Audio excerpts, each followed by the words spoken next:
Nous allons procéder à la montée des couleurs. À mon commandement, garde à vous.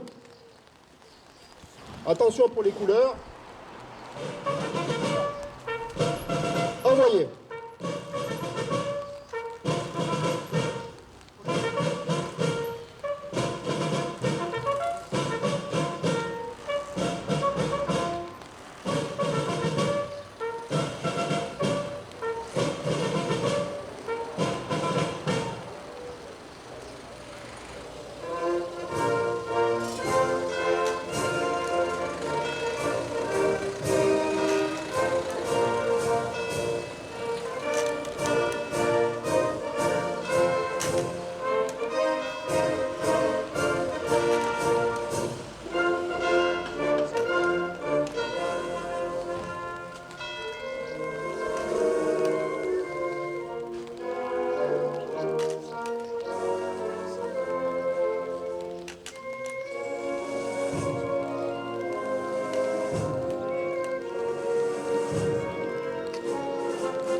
Repos.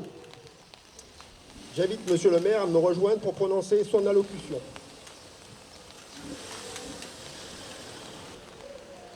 Messieurs les anciens maires de Tourette, mesdames et messieurs les élus, messieurs les anciens militaires, mesdames et messieurs les agents de la commune, Tourettanes, Tourettans, mes chers amis, en ce jour du 8 mai, nous sommes réunis pour commémorer la victoire des Alliés sur les forces de l'Axe et la fin de la Seconde Guerre mondiale en Europe.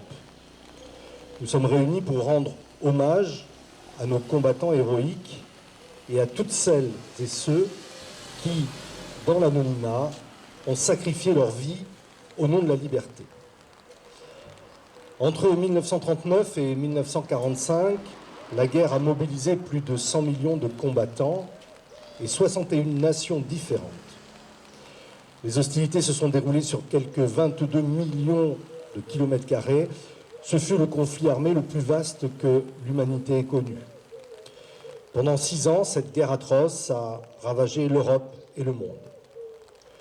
Au conflit militaire entre les nations s'est rajoutée la persécution volontaire et systématique de populations en raison de leur appartenance religieuse, ethnique ou idéologique, leur orientation sexuelle ou encore leur handicap. Le régime nazi a procédé froidement, cruellement et méthodiquement à l'extermination massive d'hommes et de femmes et même d'enfants. Au total, plus de 60 millions d'âmes succombèrent durant cette sombre période. Le Troisième Reich a semé la mort et la destruction au nom d'une idéologie.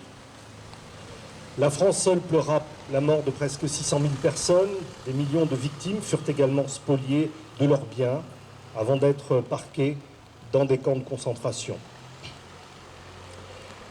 La guerre et le sacrifice de toute une génération restent aujourd'hui encore gravés dans nos mémoires. Nous n'oublions pas les femmes et les hommes qui se sont opposés à Hitler.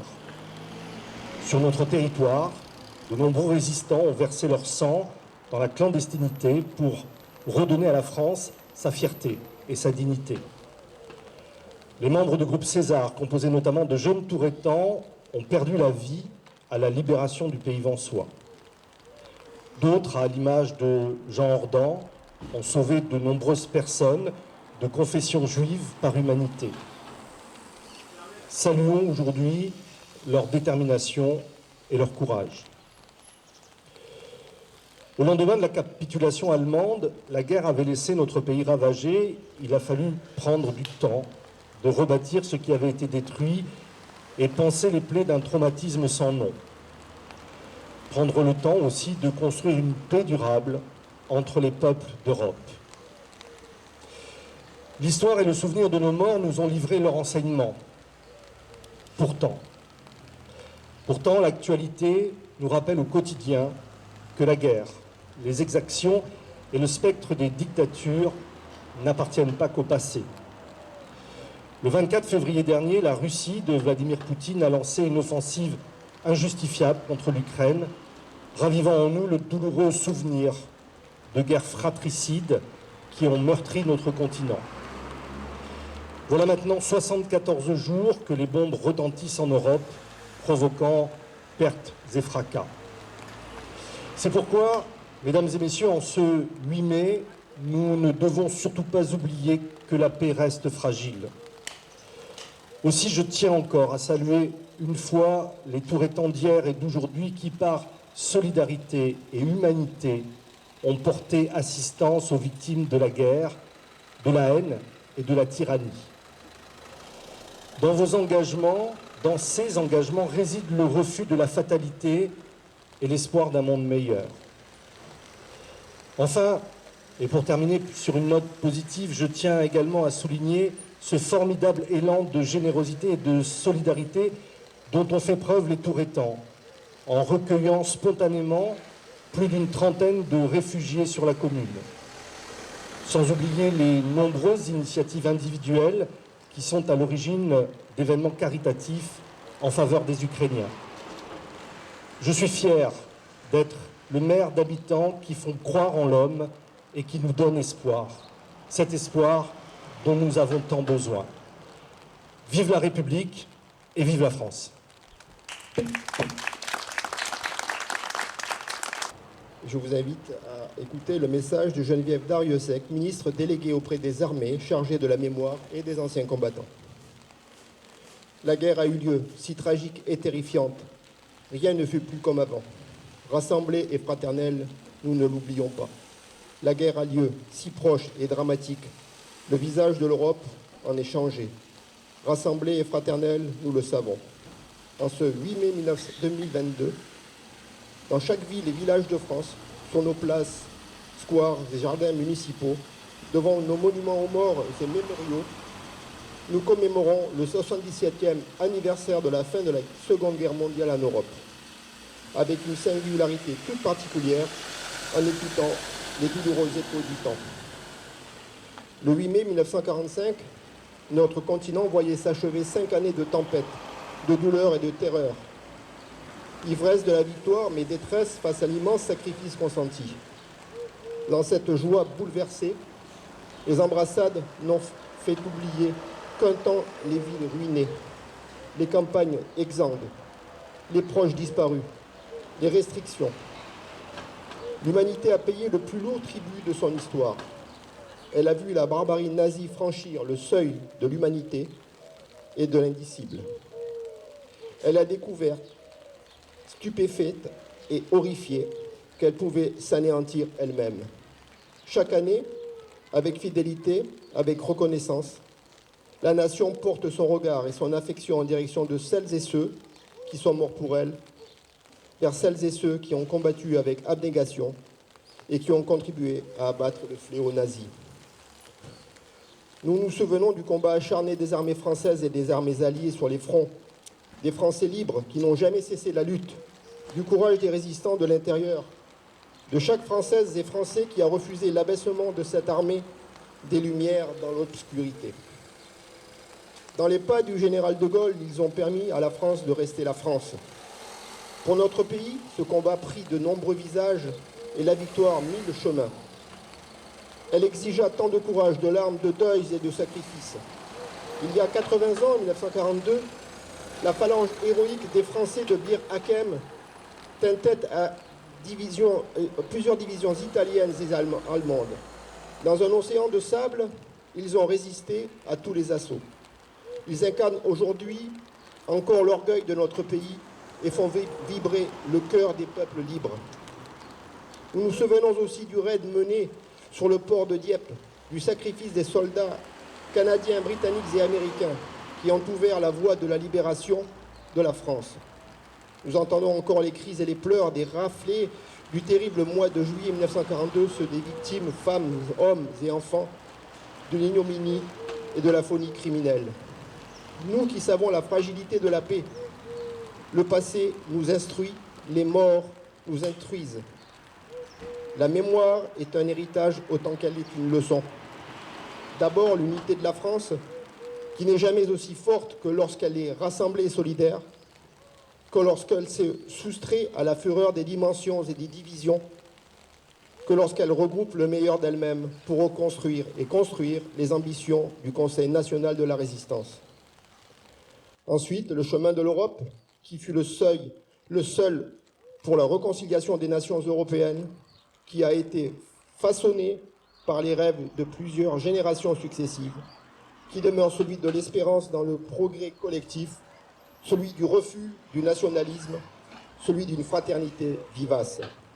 Enfin, ce chemin de l'unité de l'Europe n'est rien sans l'attachement viscéral de la France à la dignité de l'homme et des droits fondamentaux. Ce combat, nous le poursuivons ensemble, inlassablement, en Français, en Européens, en femmes et hommes libres. Merci.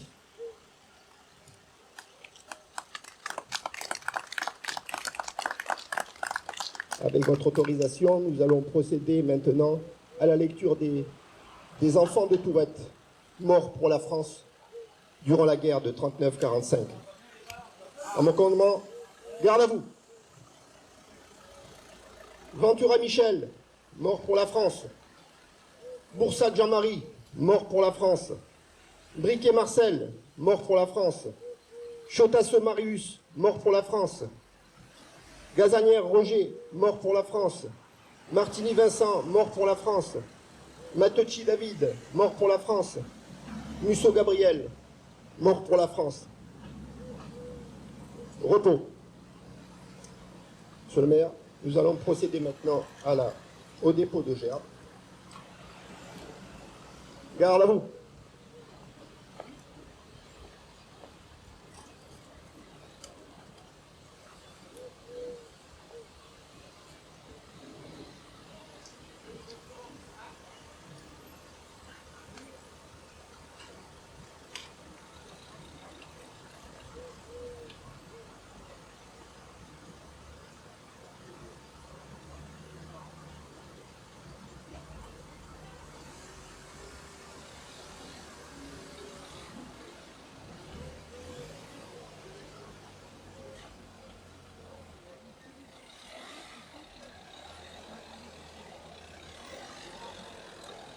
Pour la sonnerie aux morts.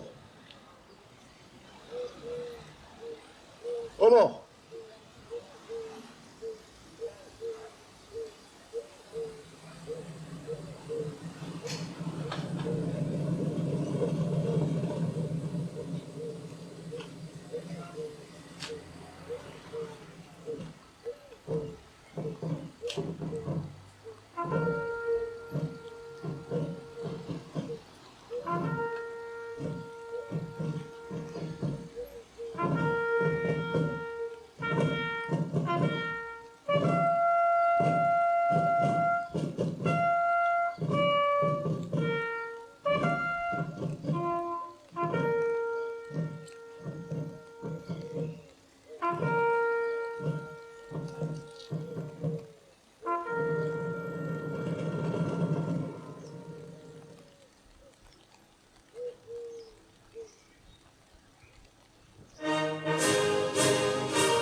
Repos.